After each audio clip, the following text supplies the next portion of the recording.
இப்போ இந்த மாதிரி கேள்வியும் கேட்குறாங்க. பாருங்க என்ன பண்ணிட்டாங்கன்னா ஒரு ரேஞ்ச் கொடுத்துட்டாங்க ஃப்ரம் டு. ஸோ இது நம்ம பார்த்த 3 மாடல் எந்த மாடல் வரும்?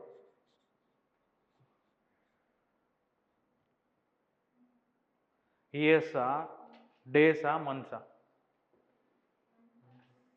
மந்த்ஸில் வருமா? மந்த்னா எத்தனை மந்த்து? மந்த்னா கம்ப்ளீட்டான மந்த்தை தான் சொல்ல முடியும். 3 மாதம் 4 மாதம் சொல்லலாம். இப்போ பாருங்க ஏப்ரல் 9லேருந்து ஜூன் 9 எத்தனை மாதம் வந்திருக்கும்? 3 மாதம். ஆனால் அதில் நீங்கள் பார்த்தீங்கன்னா ஒரு மாதம் 31 இருக்கும், ஒரு மாதம் 30 இருக்கும். ஸோ அதனால் என்ன பண்ணோம்னா இந்த மாதிரி ரேஞ்ச் கொடுத்தா நாட்களாக எடுத்துக்கணும். ஓகேவா? ஸோ இப்போ எத்தனை நாட்கள் வரும்னு சொல்லுங்கள், நம்ம பார்க்கலாம். இப்போ ஏப்ரல் 9லேருந்தே நம்ம கால்குலேட் பண்ணிக்கணும். ஃப்ரம் ஏப்ரல் 9னா ஏப்ரல் 8 வரையும் முடிஞ்சு போச்சா? அப்போ அந்த மாதத்தில் மீதி எத்தனை நாட்கள் இருக்கும்? 22 நாட்கள் இருக்கும். ஏன்னா 8க்கு முடிஞ்சு போச்சு. ஸோ ஃப்ரம் அப்படின்னும் போது இந்த 9ம் ஆட் ஆகிடும். ஸோ ஏப்ரல் 9லேருந்து ஏப்ரல் 30 வரையும் 22 நாட்கள். நெக்ஸ்ட் அடுத்து வாங்க. அடுத்து ஏப்ரல் மேல வந்து எத்தனை நாட்கள் இருக்கு? 31 நாட்கள் இல்லையா? அடுத்து ஜூனில் அவனே கொடுத்துருக்கான் ஜூன் 9 வரைக்கும். ஸோ 9 நாட்கள் மட்டும்தான். இப்போ 3த்தையும் கூட்டினா என்ன வருது பாருங்க, 40 62 நாட்கள் வருதா?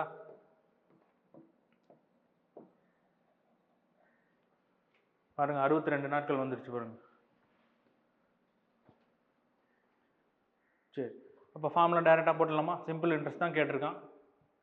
PNR by 100, principal amount 1000 into என்னோட வேல்யூ 62 டிவைடட் பை 365 சொன்னா 365 போடணும் இன்டூ 7 1/2 வந்து 7.5 எடுத்துக்கலாம்.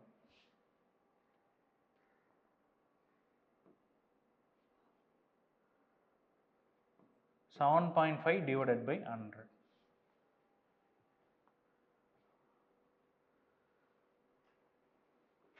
ஏன்னா இது வந்து சிம்பிளிஃபிகேஷனுக்காக லைட்டாக மாற்றுறேன்.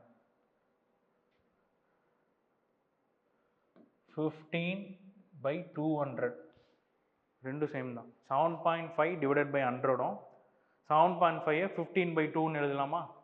அப்போ 2 × 100 200. ஓகேவா? சரி, அப்போ பாருங்க இந்த 200 1000ல் 5 டைம்ஸ் வந்துருமா?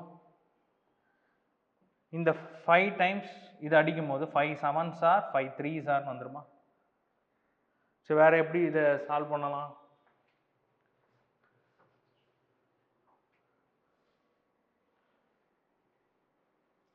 சரி, நான் வந்து ஒரு அப்ராக்சிமேட்டாக இந்த 73 75ன்னு சூஸ் பண்ணிக்கிறேன். 15 5 75ஆ? அப்ராக்சிமேட்டாக நான் ஒரு அசம்ஷன் தான் அது. 15 5 75. ஸோ அப்ராக்சிமேட்டாக எடுத்துக்கிறேன். ஸோ 5 டேபிளில் இதில் அடிக்கும் போது என்ன ஆகும்னா 12 பாயிண்ட் என்ன வருது?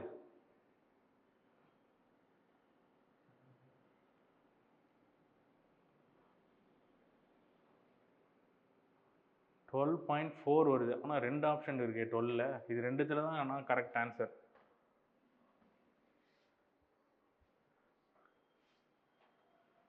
சரி, வேறு வழியே இல்லை. அப்போ நம்ம டிவைட் பண்ணி தான் ஆகணும்.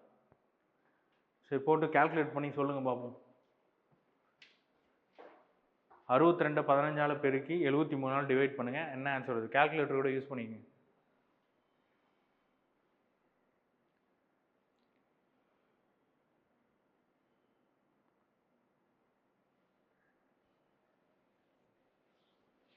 ஆன்சர் வந்து ஏன்னு தான் நினைக்கிறேன். ஏன்னா நான் எப்படி சொல்கிறேன்னா, இங்கே வந்து நம்ம குத்து மதிப்பாக 2 கம்மியாக அதிகமாக எடுத்திருக்கோம்.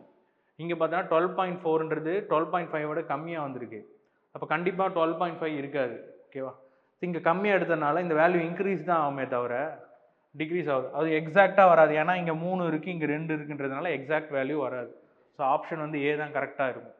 ஓகேவா? இல்லை, நீங்கள் கால்குலேட் பண்ணி பார்த்துங்க. ஆனால் ஆன்சர் வந்து 12.74 தான் கரெக்டு. சரி, இந்த கொஸ்டினை பொறுத்த வரைக்கும் இதெல்லாம் நம்ம நார்மலாக பண்ணுறது தான். முக்கியமாக நம்ம தெரிஞ்சுக்க வேண்டியது இந்த ரேஞ்ச் கொடுத்தா என்ன பண்ணணும், டேஸை கேல்குலேட் பண்ணி டேஸ் கண்டுபிடிச்சாவே நீ என்ன பண்ணிடணும் 365ஆல் வகுத்தணும். மந்த் கேல்குலேட் பண்ணுறீங்கன்னா 12ஆல் டிவைட் பண்ணிடணும். அவ்வளோதான்.